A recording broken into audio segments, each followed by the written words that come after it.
Well, hello everyone, a very warm welcome. Oh, let me just sort some volume out. Got something playing somewhere, and there it is. There's always one. Start many tabs open. Hello everyone, welcome on to the online darts final preview and darts chat with the asset Paul Nicholson. Nico, it's been some week and now we have a final to look forward to. Yeah, I think tonight should be very interesting. The 6 players that are already in Champions Week in week 5, we know they have pedigree, they have experience, and what we have tonight is just another few spices that are going to be thrown at the mix in week 5. Yeah, definitely. Very tough to call as well with the 6 on show and different pressures because none of these have played in this environment where third play the top 3 is so important. Yeah, I think that's a very good point. You look at someone like Mike Warburton, for instance, who has continually improved throughout the week. But when he was last in the finals, he didn't perform. And I think maybe that was because he won Group A and then had a couple of days off. But it's very different for him this time because he's played continuously through the week. But there's a case to be made for every single player. Yeah, welcome along, everyone. Come and say hi in the chat room before we dive into it. And there's loads of you in already. Joshua, Missy, how are we all doing? Tugboat is in. Raven Effect, as always. Welcome along, everyone. Let us know in the chat room who you're looking forward to seeing play this evening as well. We'll start right back at the beginning. And this seems a long, long time ago now. Group A, Monday, Tuesday, Wednesday. But it was the werewolf, Niall Culleton, who topped the group. Didn't have a great Monday, but Tuesday, Wednesday was the standout. Yeah, Monday was a bit of a funny day. There was a lot of people just trying to find out what was possible. The strangest thing for Niall is that his best performance was in his very first game, where he averaged 102. And you thought, wow, Niall's really turning up this week. It didn't get to that level again, but his consistency levels were good enough to get him through the group. In retrospect now, we look at someone like Greg Ritchie in 7th position. I know that's a bit of an anomaly because Robert Owen had to pull out on Tuesday night. But the fact of the matter is, I think the most impressive thing I've seen this week is very reminiscent of what we saw from Barry Bates in week 2 in phase 1, where he got himself a really, really bad start, wasn't able to come through the first stint of players, but when he got another crack at it, he really did find something else, and Greg's done the same. Yeah, completely. And just look at that. That was a tough group to come through. Some real tough players, real hardened, battle-ready players in this environment. I think the one thing, aside from what Greg did after this, in relation to Group A, the one thing I may remember the most is the fact that Darren Beveridge won 10 perfect points on Monday and then only won 3 more games after that, which was surprising considering the strength of his game that we saw in phase 1. So I know that Darren not making the finals this week via not coming through Group A or indeed through Group C, he'll be very disappointed. Yeah, for those that obviously don't know, in here, with the British summertime we're having, this reminds me of a scorching hot winter gardens. It's the sweat on your fingers, the moisture between finger and tungsten. Yeah.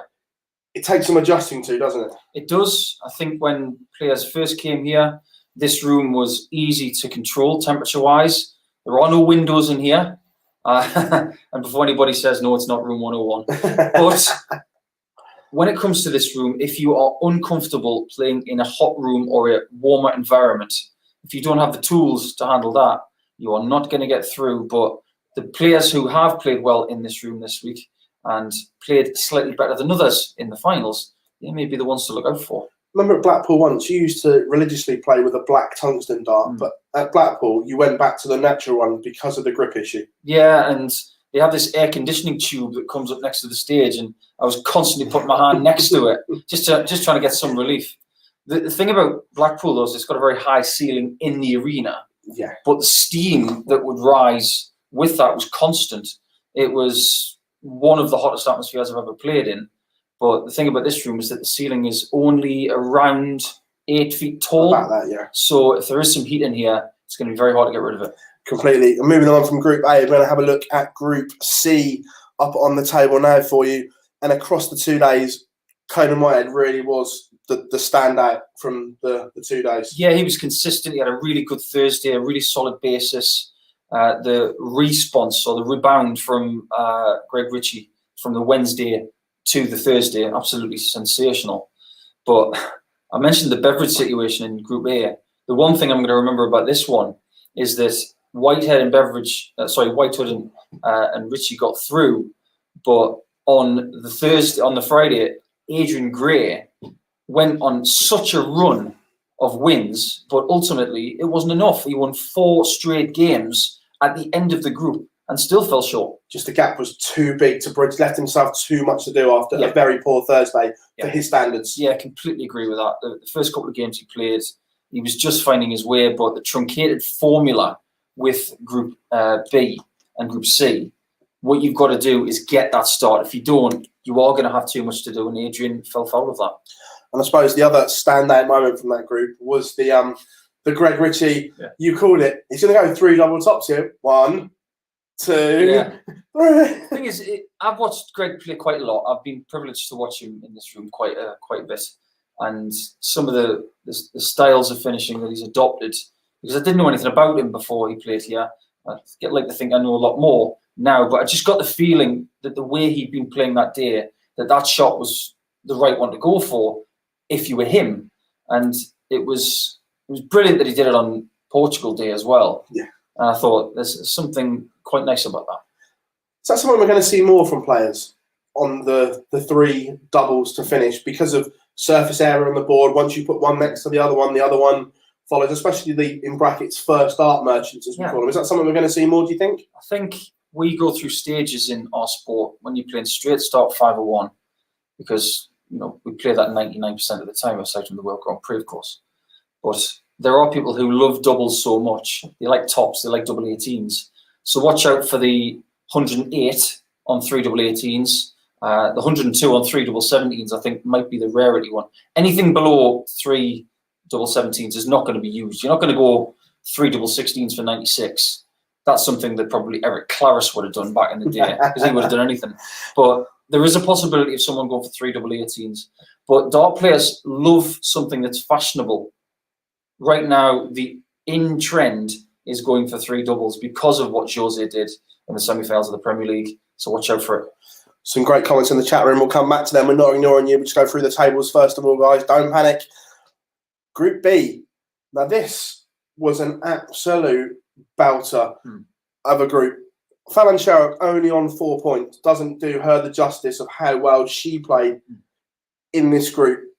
Any one of those 5 could have gotten into the top 3. They all played well over the 2 days. I thought that before the group began on Thursday night. I thought any combination of 3 players would come through this 5-player group. But you're right about Fallon. She was the biggest 180 hitter of the group, but the thing that let her down was the outer ring. She had plenty of opportunities. If she'd have taken her opportunities at around about a rate of between, say, 38 and 42%, the likelihood is she probably would have got through this group. But to see Jamie Clark at the top, to get into the finals with Warburton and Hogan, and all of them on the same sort of stats, you get the feeling that that quality group, because for me, that was the top quality group of the week. That was the one where we had the most consistency from 3 players. Any one of those 3, or even all 3 of them, potentially could come through tonight. We'll touch on them in a minute, but again, Lee Cox, unlucky, played some really good stuff. And the 2 times we've seen him here on the Online Darts League, he's impressed. You didn't know a lot about him, but has he ticked enough boxes for you? Yeah, I think he just needs more games. You look at the way his results came over the last couple of nights. On Thursday, he lost the first 2, then he won 2. Then yesterday, lost the first 3 and won the last one 4-0 against Hogan. So maybe his focus just needs to be get faster starts. The ability is there. That is of no question. I mean, he finished yesterday not just with a 4-0, but 4 doubles from 4. You don't do that without ability. So Lee Cox will be back. Paul Hogan had a great Thursday. When you have such a good day going into the next one, probably subconsciously thinking, I need a win. Is that sometimes a tricky position to be in? I think it probably was for Paul, but if you look at the way he performed in Phase 1 as well, it was exactly the same. Well, maybe not exactly the same, but it was very, very similar. He had a hugely successful Thursday. He was the only person to beat Charles Barstow when he came here, and you think, ooh, Hogan's, he had a he had to get titles. Ultimately, when he played on the Friday, he didn't play as well and got through to the finals. But he didn't play well in the finals. So I suppose the big question mark with Paul tonight is, will he get the start he needs in a different group format? Will it suit him? I think it probably will, because there's a bit more urgency about it. Because if you don't win that first game, it's pretty much a knockout format after that. Completely. And then the top two, Warby really showed up yesterday, played some stuff that we expect from him, because we saw him a lot when we did this from home. I didn't know a lot about him then, but since then it's like he's grown into this, and you could see long term, I believe he will get his tour card in the next couple of years. I think it's inevitable. I think he's still trying to figure out some of those small intricacies about his game, but when he gets it right, he can get a very high level of performance. A personal best average in the Online Darts Live League of 111. We saw his rivalry with Koltsov last year, where he was losing with 110s, but he has got a huge level of performance. And I just get the feeling that having played Group A and Group B this week is going to stand him in good stead with his match sharpness coming into tonight. He's actually my pick. We'll come on to that shortly. Let's jump back into the chat room, because we asked who you're looking forward to seeing. Thanks for the birthday wishes, guys. Shall I give him the bumps? Culleton, a lot of love for Warby as well. Hi, Andrew. Hope you are well. Warburton for the win. Assassin. A lot of love for Christian Eriksen. I know it's off topic, but yeah, great news that UEFA have said he's in hospital and they've stabilised him. Thank God it wasn't pretty watching that in here, was it? No, it wasn't. Just sitting with one of the producers in the back there watching the Denmark game, and it was horrifying. It's probably the most horrifying scene I've ever seen on a sports broadcast. So I think everybody here is feeling the same as anybody around the world. It was not nice to watch, but the main thing is that we all have a huge dose of perspective about life, and the main thing is that Christian's okay. The werewolf is in the chat room, back at the hotel getting Can't ready. get enough of us, can you? The werewolf is in the chat room. We'll come on to the Super Series in a little bit in our chat at the end. Shane, how are we all doing? Hope you are well. Same as Joshua. Right, that one there. We will do the match bracket. This is how they all got to the final. Nice little graphic, this, isn't it? So people can see how we get to the 6 finalists this evening. It's a bit like that diagram you find on the internet where you want to find out who you're supposed to support in the NFL, but you've got absolutely no clue who you should support. There's a diagram like that, and I think it says, do you know anything about NFL? And you directly go to the Seattle Seahawks, and then everything else is just fair game after that. Is that how it works? Is it, if you don't know anything? Because I'm not a huge NFL fan, but is that so? Have I got to be a Seahawks fan? Apparently, that's the case. Yeah, but please don't be a Seahawks fan. There's enough of them. So yeah, that's the bracket on how that all happened. So tonight's fixtures, there we have them up on the screen. What a game to open the show! Niall Culleton against Mike Warburton. Yeah, it's going to be a very fascinating game from the perspective of what I've just spoken about.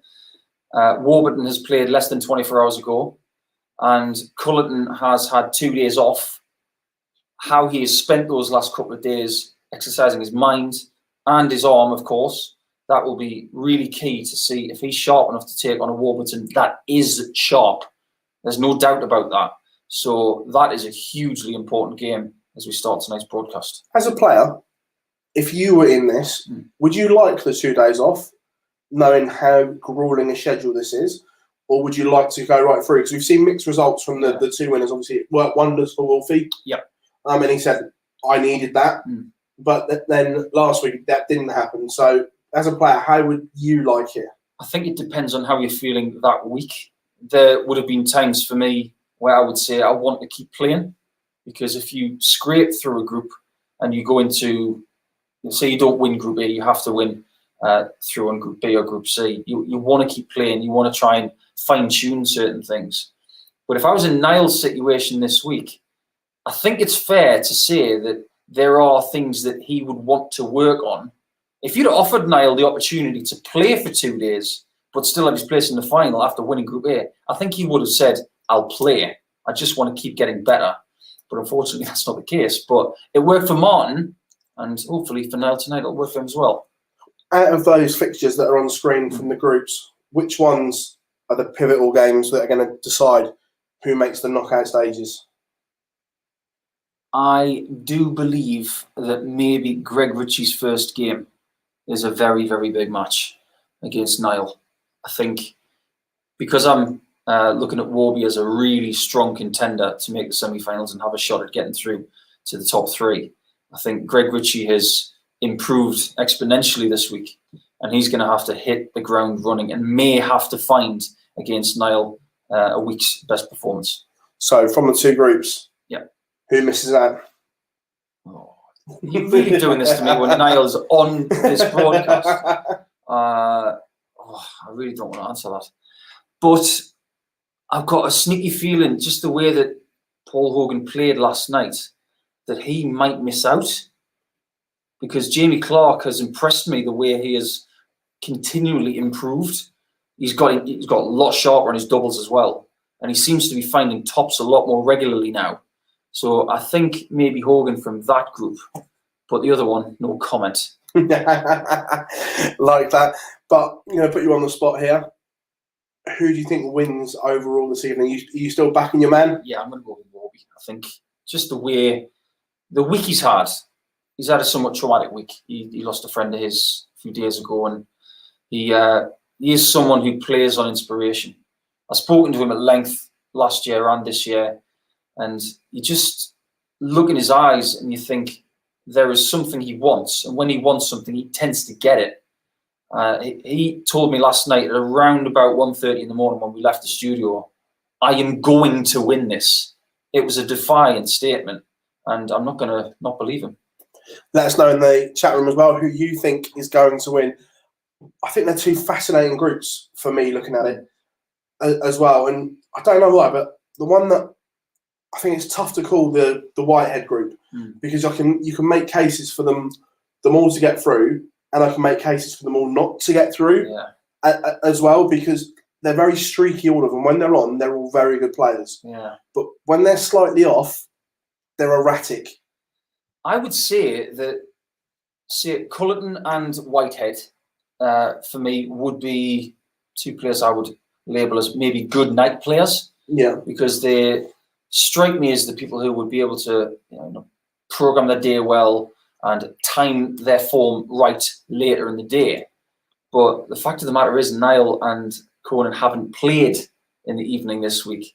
The complexity of playing late is a huge topic here. It has to be mentioned, because you're not going to finish until maybe around after 1 o'clock in the morning. That's a rare thing for players to do. I myself have not done that much in my entire career. So with that in mind, you've got to be ready. You have to program your sleep well on Saturday, and if you don't, you'll be too tired come crunch time. Werewolf says, "Yes, Paul, come on." See, it's difficult when they're live. Someone says, "Sounds like you got a bit of a cold feel." Look, from where I was on Tuesday, Wednesday, I'm 100 times better. I wasn't in a good way Tuesday and Wednesday, to the point where I actually lost my voice. Some people might say that's a good thing, but I'm not saying a word. But I'm 100 times better than what I was. A lot of love for Nico in the chat room today as well. The Asset fan club has turned up. Well, how many? 3? Well, it's a lot can't be that many. A lot of love for Nico in the chat room today. Always good to see. So next week, the reveal. Yes. Here we go. Group A, the Joker, John O'Shea makes his online darts live league debut. The last BDO Windmill World Master. Just get it right, because I got it wrong once and John was right on the phone to me. The last BDO Windmill World Master. Yeah, he's the current World Master. Current World Master, last BDO one, and then reigning, defending WDF one in December. John, if you're listening, I hope we've got that right. Trophy. Bring the trophy. Bring the trophy. Then Keelan Kay, Ritchie Burnett, Sean McDonald, Kevin Maness, and Robert Thornton make up Group A. That's a Yeah. tough looking one. It is a tough looking group, and I know there's going to be some questions about people having a return Yeah. to action, but of course with COVID restrictions we are limited as to who we can get back, and of course this is an amateur tournament and a lot of these people do have jobs, so we have to program this as best we can. So we have new players, and John O'Shea is obviously going to headline Group A as the current World Master. Just to touch on what you said there, obviously people still work as well in here, but weeks 6 to 9, as it stands right now, there is no returning players. And we're not going to say that it won't, because obviously people drop out through work and other commitments, but as it stands right now, for weeks 6 to 9, there are no returning slots after you've had your original one. That's right. We're unfortunate. In the first one here, there was gaps because people couldn't book time off work quick enough because of giving enough notice and stuff like that. So yes, there are gaps, but moving forward, there aren't. Yeah, and I've been privileged to see the list for week 6 to 9. I know you have too. We're not saying a word. We're not going to give away what we know, but I can guarantee you that the next bunch of weeks are going to be quite special. Then Group C, Aaron Monk, Reece Robinson returns from phase 1. First time I've seen him. And Corinne Hammond, again, she played some great stuff last time she was there. Her finishing was outstanding. Yeah, she had some great finishing games. I think Corinne is very, very hungry to play. She is someone who is used to playing with a male-dominated environment, you know, not just in the UK, but when she was back in Australia, she was constantly playing against the men there. So she's comfortable in that respect, but she's a very, very dangerous player. And Aaron and Reece and whoever comes through in spots 4, 5, and 6 from Group A, they're going to have to watch out for her. And then there's one name in Group B that I cannot wait to see. Rob Collins? No. Throw a dart again. And that's nothing against Rob, because I like Rob, man of steel. It is the former world champion. Webby returns to the Oki. Yeah, this is going to be great to see. He's going to put the microphone down and get that red shirt back on. I'm really looking forward to watching Mark, because we saw last year, yes, he had some issues with confidence with the live league, but by the end of it, he was playing some proper stuff. He was battering people and picking up daily titles, picking up weekly wins. He is going to pose a huge threat if he brings that kind of sharpness. It'll be an interesting couple of nights watching him play. I was about to say that the longer when we did it at home went on, because I know you and Webby did all the testing and everything like that, but the longer it went on, we started to see that world championship form, the tops and tens, and the evolution of the Mark Webster game. He was even leaving double 16 and pinning that. Yeah, I didn't know what that was all about. It just goes to show how flexible he can be with his game. Yeah. He's someone who has never really done exactly the same thing. He's a bit like some of the older players. I'm not labeling Mark as old, by the way, just for the record. But some of the more seasoned pros have not evolved with counting and approach play, but Mark is very, very flexible in that regard. And because of all of the darts he's watched over the last couple of years for Sky Sports, I think he's actually learning in certain aspects from a counting perspective. And I think he'll utilise everything really well. Yeah, really, really good. And next week, extra pressure, because it is the last chance to get yourself into week 5 finals, the Champions Week, last chance saloon. Well, just imagine this. If you are playing in Group A, imagine you're John O'Shea, for example. The O'Shea fan club are in the chat room as well, by the way. They are. They should be. Welcome. And say you're John O'Shea and you don't get through Group A, you play in Group B, for example, and then you get through to the finals. But if you get through that finals to play week 5, you'll be here for a couple of weeks. So darts takes over your life when it comes from week 4 to week 5. And if they are indeed in the finals, they won't care about all the time away from home, because there is a big prize at the end of the rainbow. There's a huge pot of gold. Yeah, 10 grand for that finals night at the end of week 5, where I'll be back in the hot seat, and £5,000 for the winner of an amateur tournament. It's unheard of. Yeah, completely. A lot of love in the chat room for Webby as well. People asking, is it really my birthday? Yes, it is. Getting old. But yeah, it's great to see them coming back. And the money's going up as well. The second Champions Week confirmed the prize pot will be 12. £1,000 at the moment. Might go up again, but as it stands, 12 grand prize pool. This is going places, isn't it? This is here to stay. It just makes you think about the evolution from last year to this year. We've gone from people's homes to a studio. We've got better cameras, better clarity, better sound for everybody tuning in. We've got a bigger social media presence. We've got more players. And when we have the ability to get players from other countries as well, from Europe, from around the world, maybe we need a bigger studio. That's a headache for the producers, not for me. Yeah, but we can't wait. Shay Gang, we've packed him out the door, but looking forward to having a break from him. Oh well, talk about gratitude. Yeah, so we've got him. Mind you get to watch it at home for a week. Obviously, well, not for at home, but you're off to the Super Series. But you've not watched the evening stuff as it develops. Yeah, I'm looking forward to that. It's going to be a thoroughly packed week of darts. Wake up, watch darts, get a shower, go and commentate on darts for 4 days. It's going to be a huge week next week. Not just for this, but the return of the Iceman next week. And, of course, there are so many pieces of narrative, not just with this, but with the Super Series next week. So if you're darts fans, you've got plenty to choose from. And this is where you should be starting. Speaking of the Super Series, 90 days is a long time away from throwing a competitive dart. We touched on it in the live lounge on Monday. I want to get your take on it. Last time we had this kind of a break was last year with the first lockdown before we returned for the match play. Yeah. Gezi didn't play particularly well. Are you expecting rust from the Iceman, or do you think he will hit the ground running? I think he's kept a lot of people guessing as to how much practice he's done, and I think that's quite smart, because when you are a world number one and a world champion, there are always going to be questions anyway.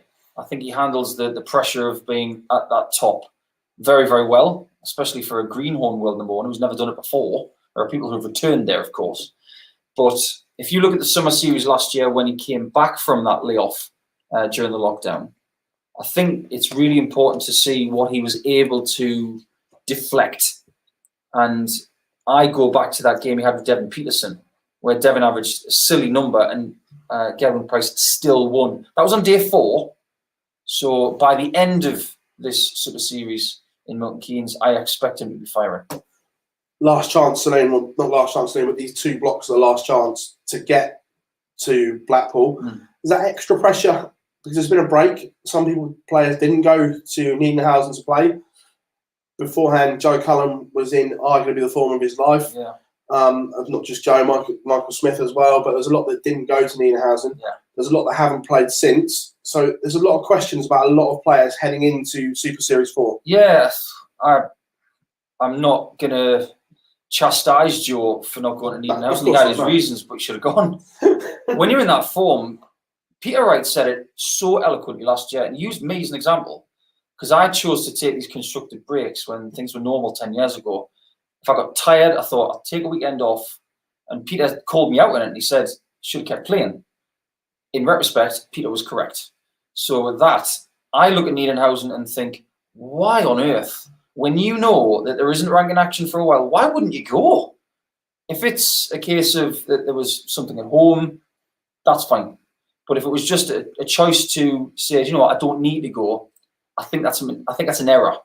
But there are people who have played astonishingly well this year who are going to contend again. I think Joe will be one of them. He will be ready. But these Premier League players have got such a head start on the others because they've got all of that competitive practice in the bank. The De Souzas, the Claytons, the MVGs. I mean, he's going to be like the Hulk going into the Super Series thinking, how on earth is it June and I haven't got a title? This is the first time this has happened for MVG in a decade. It's been that long. 2011 was the last time he was at this point of a year where he didn't have a title. Astonishing. Also, PDC announced that Super Series 5, there will also be some European Tour qualifiers. Don't tease me. The sense of normality is returning when you know there are Euro Tours on the horizon. Yes, I'm not getting ahead of myself. I think we were lucky to get any last year. And considering this is my 5-year anniversary since my first ever Euro Tour shift in the Multiversum in Austria, I think that snapshot from 5 years ago gave me a huge dose of perspective about how lucky I was to get that job and to see so many amazing Euro Tour days. It's like anything else. When you're starved of something and you want it even more when you haven't had it. And it's been since the end of October since we were at the Euro Tour. I don't care where it is, if it's on the moon. As long as we've got a couple of thousand screaming German fans and loads of world-class darts, then I will be one happy bunny. Last time we spoke, you opened up a whole can of worms that got a great reaction on social media about rankings. Yeah. Lloydie's done the same for on the Sky Sports The Dart Show podcast, yeah, where he says he thinks the Premier League should go to 16 players. What's your thoughts on that as an evolution? I don't know whether I talked to you about this or somebody else, but I actually think the Premier League should be 16 players and there should be 2 leagues of 8. And you can truncate the format of the matches if you want and have a best of 7, funny enough, like it is here. But I think the availability of the players and the depth of the talent now, you could have a 16-person Premier League. And let's face it, we've got a different chairman now. Barry Hearn has stepped aside. We've got Eddie now. He might want to juice things up a little bit, and that's all well and good. But if you want to try and change the Premier League and make it fresh, I think it is about time that we did that. And as far as the rankings are concerned, if you're going to rank the Premier League, you have to put more players in it. And you have to give everybody a fair crack of the whip. The Masters, you could rank that easily. But as far as my whole tier system of majors, Premier events, Euro Tours and Players' Championships, I think it's inevitable. It got a good reaction. It opened up a whole new can of worms, and they got people talking about it, which is a good thing.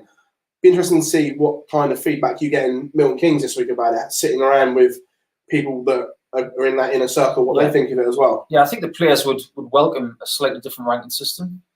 I will have a chat with Dan Dawson and Chris Murphy as well and get their take on it, because when you have an opinion about something, you have to be humble enough to say when it's wrong. Now, I wanted to put that out there, but I wanted to get people's feedback. That was my own opinion. What did you think of it? You say that the feedback has been good, but speaking to people in the know, the people at the PDC and people in the media, it would be really good to see what the grand consensus of that is and whether something happens in the future. Interesting to see. It was a good topical debate. Adam asked, is Phil Taylor not interested in getting involved? Not at the moment. We may see him here towards the back end when the seniors prep starts, but at the moment he's just got other things on in his life, and he's enjoying life and has earned the right to do whatever he wants. I suppose he has. I've got to hit the cue ball, all right. Yeah. So yeah, look, we're not saying never, but not right at this moment. Barzi, Nico will agree on the Royal Rumble idea. Yeah, the Royal Rumble idea. There's something coming along with the mad. Yeah. God, we've not called the Royal Rumble for obvious copyright reasons. Golden Gauntlet. But yes, we will see something. If this works at amateur level, would you love to see this as a professional event, the Royal Rumble? Yeah, I think as an amateur event, you have more scope for people being brought in for surprises. Very reminiscent of the Royal Rumble, where you get returning stars who you haven't seen for a while, and the old token entry as well, just to get people roused up. But if it's based on the 128, it'll be good, and it'll be very open, like the snooker shootout. So that will have its own cachet. But from an amateur perspective, there's just a bit more scope for surprise. Yeah. Interesting. As I know you're involved in Mad, so you think, but as a fan in the amateur thing, who would you love his music to hit if you were watching there? That's a superb question. I wish I'd been ready for that. I need some time to think about it. Dennis Priestley. 100%. Don't even have to think anymore. Dennis Priestley's music hits. He walks out with that red and black leather jacket. That would do it for me. Good shout. I like that. Yeah. So it's I love the fact that not knowing like the countdown, like the Royal Rumble, it would just be phenomenal. Some of the ones that it's unpredictable, and the whole Shawn Michaels situation where he came in the first two and was there at the very end. It's very possible that that could happen, but the person who draws number 30 will have to win one match to win the whole thing. It's just different, and we all just need a little bit of different now and again. You touched on the snooker shootout idea, and this is something that I love. Would you love to see a tournament, one leg, 1,001? We've been going on about this for years. How good would that be? Yeah, it's a perfect idea. And we play so much 501 straight start. I love the Grand Prix because it's double start. It's a very pure form of the game that's been around for decades. The Yorkshire board. Yeah. we could change things up. We could have a shootout style event on a different dart board. We could have it on a Lincolnshire board where it's just black with a small bullseye and doubles. That would, I mean, Greg Ritchie would be an absolute ninja at that. Yeah. Just 120, 120, 120. But yeah, there are possibilities to change things up. And I know that the PDC have got their 501 straight start heels dug in somewhat with the way things have been. But I really want to see things changed up because there are different dartboards out there. There are different formats that have not been talked about for a long time. Another one that you're very passionate about is cricket. Well, I learned to play cricket from one of the players from this week, Adrian Gray. He taught me about the intricacies of the game. And when the likes of Chris Mason and all the people from his generation went to the States, he had to play cricket. If you couldn't play cricket, you weren't getting any money. You had to play the Americans and the Canadians and the people from the Far East at cricket because that is their stock game. You walk in to a bar in New York City, in an Irish pub, and the chalkboard is already set up for cricket, not for 501. I think we need a World Cricket Championship. But if you don't know how to play cricket, learn and then leave it up to us commentators to actually educate you more about the intricacies of it. It's a hugely fun game. We'll do something on that. Okay. We'll do a video. We'll teach people how to play cricket. Yeah. I think you should invite Adrian along. Yeah. He taught me. He knows more about cricket than anybody I've met. But I would say the best cricket players in the world, probably Krčma from Croatia, Paul Lim, Standard. Anybody who plays darts live. And yeah, I mean, they're just absolute ninjas at that. Well, everyone, we've waffled for nearly 40 minutes. We've got to go and we've got some stuff to go and pre-record as well. It's been a pleasure having the asset here. It's been here all week. And remember, he's got one more to call in. One more big session ahead of him. 10 o'clock, we go live on Sporty Stuff TV and the Online Darts YouTube channel. It's been amazing to have you all along for the ride. As always, make sure you tune in, subscribe, turn notifications on, and the giveaway, it will be live tomorrow. I haven't been able to record anything. It's the first time I've had my voice back, but the boys have done their part of the video. I will do mine tomorrow, and our 10K giveaway will be live tomorrow, so don't miss that. It's been a pleasure as always. I've been Phil Bars, joined by the asset Paul Nicholson, and we will see you at 10 o'clock this evening.